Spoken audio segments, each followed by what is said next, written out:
Salut, c'est Trado, je suis content de vous retrouver pour la mise à jour de l'analyse technique de l'or et de l'argent, libellé en dollars et en euros.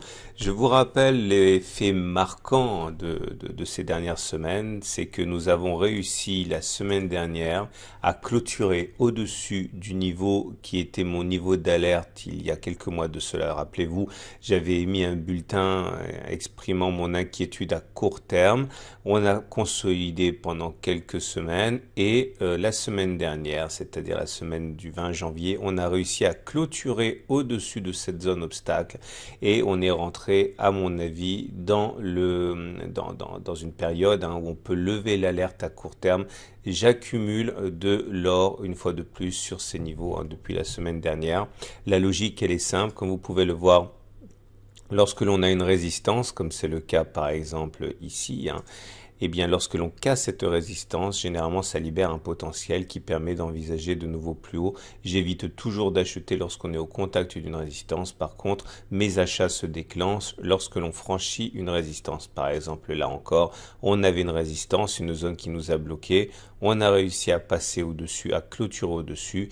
Ou encore là, vous voyez, c'était une résistance, on est passé au-dessus, on a accéléré.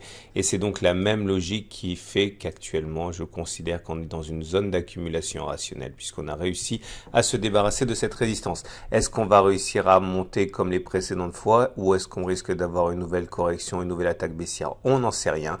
En tout cas, si on devait attaquer un nouveau cycle de baisse, j'aurai ma prochaine zone d'accumulation rationnelle, qui est sur le support des 1308, 1321, zone sur laquelle on a cessé l'hémorragie il y a à peu près 2 mois de cela. N'oubliez pas qu'en fin de vidéo, vous pouvez voir l'explication de ma méthode d'investissement sur l'or et sur l'argent, celle que j'applique depuis plus de 12 ans et que j'explique dans la vidéo à la fin de celle-ci. Donc, dans une tendance où la moyenne mobile à 20 semaines est haussière et la moyenne mobile à 50 semaines est haussière et dans laquelle eh bien, on est au-dessus de ces deux moyennes mobiles, on peut dire qu'on est en tendance haussière. Donc, tous les voyants semblent, à mon avis, du moins statistiquement, au vert pour accumuler de l'or. On passe maintenant à l'or, mais libellé en dollars. Et la situation est similaire en termes de tendance, puisque comme vous pouvez le constater, nous sommes actuellement au-dessus d'une moyenne mobile à 20 semaines qui monte, au-dessus d'une moyenne mobile à 50 semaines qui monte. Dans ces conditions, il est plus probable d'aller chercher le prochain niveau de résistance que de ne pas le faire. Quelle sera l'issue de cette confrontation? Aura-t-on un repli comme cela s'est produit sur cette bougie en janvier 2020 ou pas? On n'en sait rien. En tout cas, on est pour moi dans une tendance haussière qui nous amène à considérer prochainement un contact avec les 1606, 1609 dollars l'once.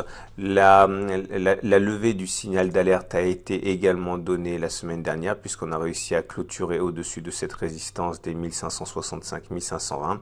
D'ailleurs, elle change donc de polarité, elle devient support.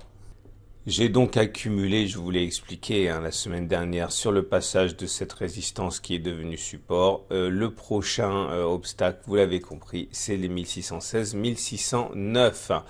En cas de clôture au-dessus, je renforcerai encore. Et si vous voulez passer à l'action et acheter de l'or et de l'argent, alors vous pouvez faire la chose suivante, faire comme moi, confiance aux leaders français de l'achat et de vente d'or par internet. Vous cliquez sur la bannière au coffre depuis mon blog et vous allez arriver sur la page de présentation des différents produits. Donc vous pouvez acheter bien sûr le pack Gibraltar qui est un pack avec un mélange, un mix d'or et d'argent. 5 grammes d'or notamment par lingotin, des pièces verres à valeur en argent, bien sûr le Napoléon, pièce emblématique des Français, des pièces étrangères, et je voudrais vous inviter à regarder quelque chose que pourrait vous intéresser, que vous connaissez peut-être moins, c'est les verres à valeur. Donc si vous cliquez en bas du site, vous allez arriver sur la présentation des différentes pièces verres à valeur, que ce soit l'once d'or, la demi-once d'or, pareil pour l'argent, etc. Bon, vous avez tout un ensemble de pièces. Alors si vous cliquez par exemple sur la verre à valeur une demi once, vous pouvez l'avoir aussi en quart d'once. Donc vous cliquez dessus et vous allez arriver sur le site là. Alors ça c'est les pièces parmi les plus lourdes que vous pouvez vous procurer. Par exemple l'once Vera Valor, vous allez en avoir pour 1480, mais c'est très lourd hein, comme pièce. Ça c'est pour les budgets assez conséquents, mais je répète, vous pouvez acheter aussi de l'or en demi-once, en quart d'once, au gramme.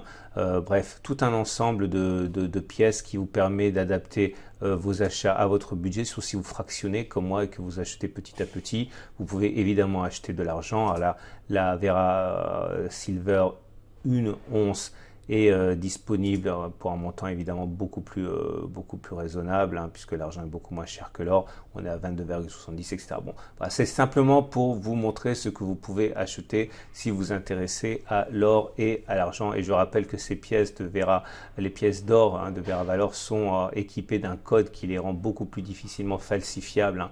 Et après, vous pourrez les stocker soit dans les locaux de coffre, à l'étranger, en France, vous les faire livrer. On passe à l'argent, mais cette fois-ci, l'argent à nouveau en euros.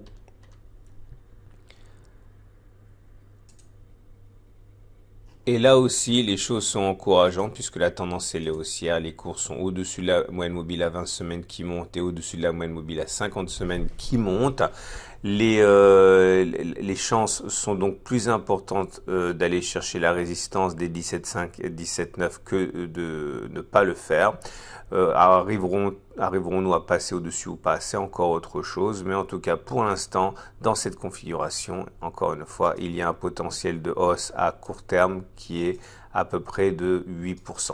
On n'est pas malheureusement dans une zone d'accumulation rationnelle. La précédente zone d'accumulation rationnelle était celle des 14,5, 15,1. Pour l'instant, on est sur une zone où on ne peut pas, à titre personnel, je ne peux pas accumuler. L'accumulation a déjà eu lieu auparavant. Par contre, si on casse la résistance des 17,5, 17,9, je renforcerai encore, comme je renforcerai si on revient sur la zone support des 14,5, 15,1. Mais actuellement, sur ces niveaux-là, je n'accumule pas.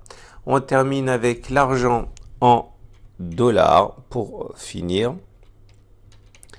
Et voilà la situation, une tendance qui également est haussière, vous voyez, hein, au-dessus de la moyenne mobile à 20 semaines qui monte, au-dessus de la moyenne mobile à 50 semaines qui monte.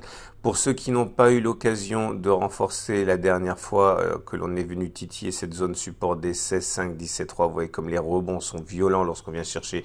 On a eu pour les plus agressifs et les plus réactifs l'occasion de le faire encore lors de l'attaque baissière cette semaine, puisqu'on est venu au point près tester ce support avant de repartir. Maintenant et sur le niveau actuel, je ne considère pas qu'on est sur une zone d'accumulation rationnelle. Hein. La zone d'accumulation rationnelle, vous l'avez compris, c'est la zone des 16,5, 17,3 ou alors en cassure et clôture au-dessus de la résistance des 18,4, 19,7. Mais sur les niveaux de prix actuels, ce n'est pas une zone d'accumulation rationnelle. La tendance est néanmoins haussière, hein, et puisqu'elle est haussière, il y a plus de chances d'aller chercher la prochaine résistance que de ne pas le faire. Voilà ce que j'avais à vous dire pour la mise à jour de la semaine. Je vous souhaite une excellente semaine et je vous dis à la semaine prochaine pour la mise à jour.